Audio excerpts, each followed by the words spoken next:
என்ன விசேஷம்? நம்ம நமச்சிவாயம் பங்காளிங்க சண்டை பஞ்சாயத்துக்கு வந்திருக்கு. தீர்ப்பு எப்படி சொல்றதுன்னு கேட்டு போலான்னு. நமச்சிவாயம் நமக்கு அடங்கின ஆளு. ஆனா அவங்க பங்காளிங்க நம்ம மதிக்கிறதே இல்லை. அதனால எது நியாயமோ அதையே சொல்லுங்க. நமக்கு எது நியாயமோ அதை சொல்லுங்க. ஏன்னா நம்ம குடும்பம் இந்த ஊர்ல இருக்கணும்ல. சரிங்க, அப்ப நாங்க வரோம். என்ன முத்தையா, எங்க வந்த? எஜமா, ஆத்தோரமா போட்டிருந்த எங்க வாழைத்தோப்பு காத்து மழையினால சாஞ்சிருச்சுங்க. இப்ப எங்களுக்கு சாப்பாட்டுக்கே வழி இல்லைங்க.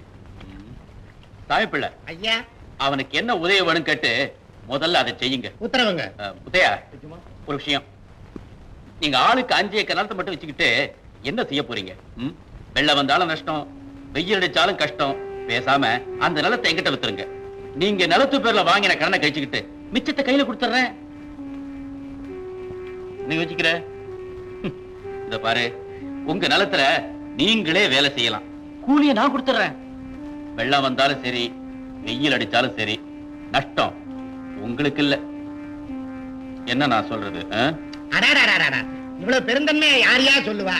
சரின்னு சொல்லுங்க. அதுதாங்க எங்களுக்கும் சரின்னு படுது. சாமிப்பிள்ளை ஐயா, பத்திரம் பதிவு செய்யறதுக்கு நாளைக்கு ஏற்பாடு தான் கவனிங்க. சரிங்க, நீங்க போயிட்டு நாளைக்கு வந்துருங்கப்பா. இந்த மாதிரி எழுச்சவாயிருங்க. இன்னும் ஊருக்குள்ள ஒரு 5-6 பேர் இருக்கிறாங்க. அவங்களையும் கூட்டிட்டு வந்துட்டா எல்லாம் சரியா போயிடும்.